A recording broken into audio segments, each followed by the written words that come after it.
Hello, Holt Public Schools teaching staff. I know this message is going to a lot more than the teaching staff. Most of this document will relate to the continuous learning of our learning community. So most of it will relate to our teachers, but it does apply to the whole learning community. So I hope you all take a listen. And while I have a lot of things I'd like to say to you all right now, including how much I miss you, I have really awful internet at my house. So we're going to move pretty quickly through a lot of this document. So attached is a link to this document. It has links embedded in it. And I want to start out with just saying as much as I can that we are in an unprecedented time, that we are all experiencing a lot of cognitive dissonance and doing things and learning things we've never learned or thought about before. So I just ask that we all extend a lot of grace to each other, that we are flexible and empathetic and just taking care of ourselves. And really the hope of this whole project is that we can connect with kids again, we can check on them, and that we can continue to engage in learning, because we know, as a parent said to one of us, that idle minds can be sad, and we want the kids to have some things to think about and some learning to engage in throughout this experience. So I'm going to just touch on a couple points in this 12-page document. Most of it's pretty self-explanatory. I will also field questions over the next couple weeks to make sure we're all on the same page with it. Within the document, there is a Q&A link to a Q&A document that will be updated as questions come in, so feel free to link through that. There's first a communication outline here that's a part of the executive order, that we document how we will be communicating out. Every role in the district is indicated in that left-hand column with some expectations about who you would initiate communication with.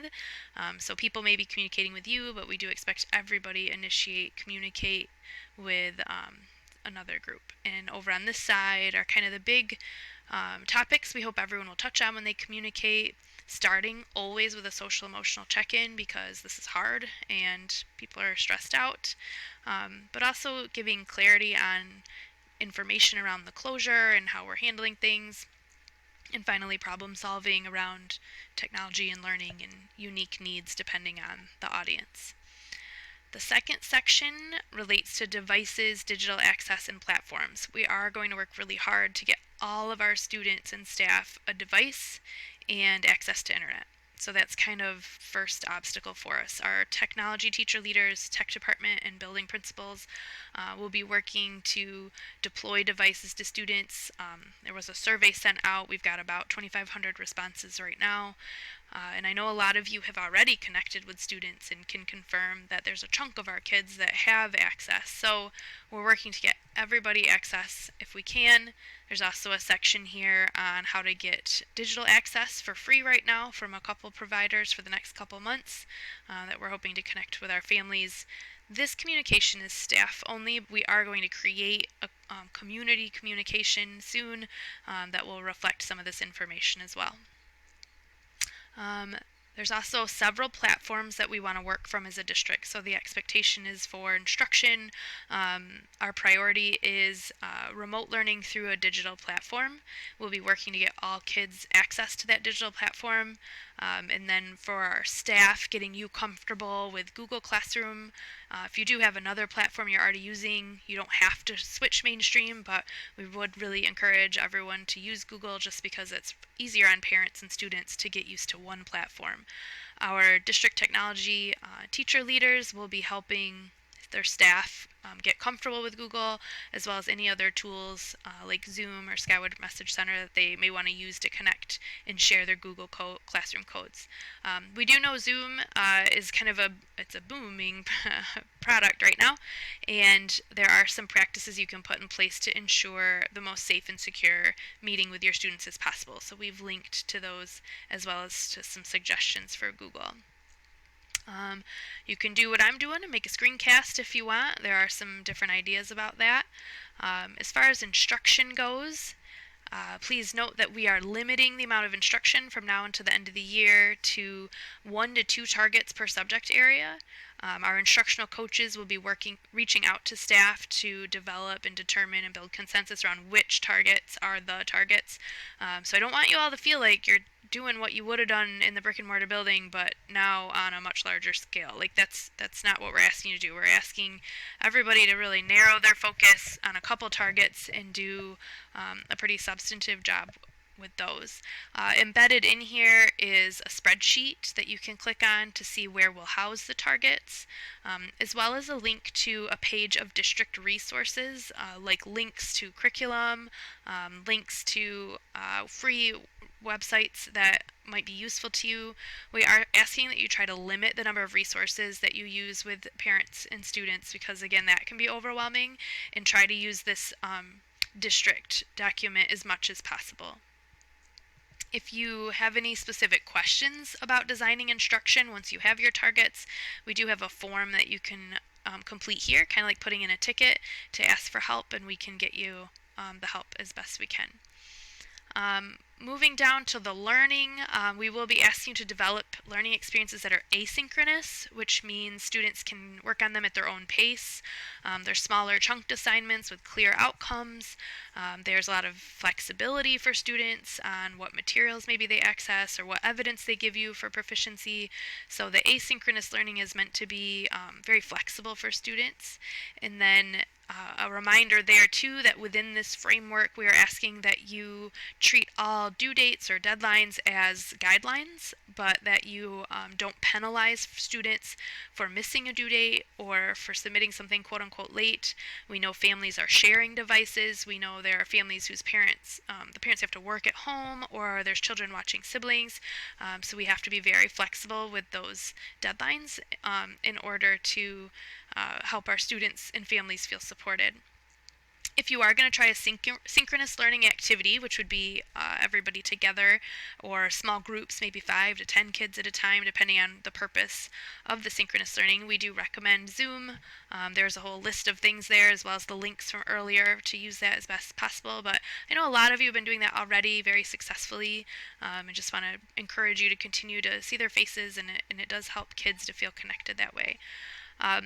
Not only just a couple targets per class and a couple resources per class, but also really looking at the amount of minutes we're asking kids to engage each day and really shrinking that down. We don't want kids staring at a screen for 6 hours a day. We know that's not healthy for them. So the number of minutes total, daily average total for structured learning experiences, you can see on the screen as guidelines for how you prepare activities. Now assessment, there's still a lot of questions about assessment. I think formative assessment is really, really important with remote learning. We're asking that you give lots of written feedback, that you allow students to return in or redo things. For summative assessments, we ask that you think like smaller chunks on very clear targets. And that for final grades, so for TK through 6, we are not going to be asking you to do report cards this spring. Instead, you'll get a template from the curriculum office that has just the targets that everyone agreed on. Then for 7-12, we still have a lot of conversations happening around what that will look like for students. The governor's made it very clear that she expects all students to engage in remote learning and all teachers to engage in remote learning. What's hard though is she also said seniors on track to graduate will graduate, and that no one should get a grade lower than what they had on March 13th. So that puts us in a weird spot of we are presenting new learning to kids through this process. We are being very flexible in the evidence they give us around that. As far as giving them an actual grade on their transcript, you'll notice in red it says we're really waiting. This is all tentative right now. So you can look through it and think about it, but we'll be working with teacher leaders and principals to think about that a little bit more as we go through. There are a lot of tools as you work with special populations. Please reach out to our EL coordinators and your special ed and resource people, our itinerant staff, to make sure we're doing everything we can for students to have access to materials. Earlier on, I talked about devices. There is a process, and I don't know why there's a yellow mark there. I tried getting rid of that like 5 times, but I don't know, bear with me. We also are going to work out a process through this couple of weeks after spring break to get paper pencil packets delivered to students who have no access to internet, and even if we try to get them a device, we aren't able to get them one. So we will make sure every student gets some materials. Really, our goal, though, is by and large to get as many students as possible access to the digital platforms. This very last piece here has responsibilities by role, just to try to make it clear to everybody over the next couple months how the work might look. Again, it's tough. This is new for us. We're doing our best to figure out what that might look like for everybody.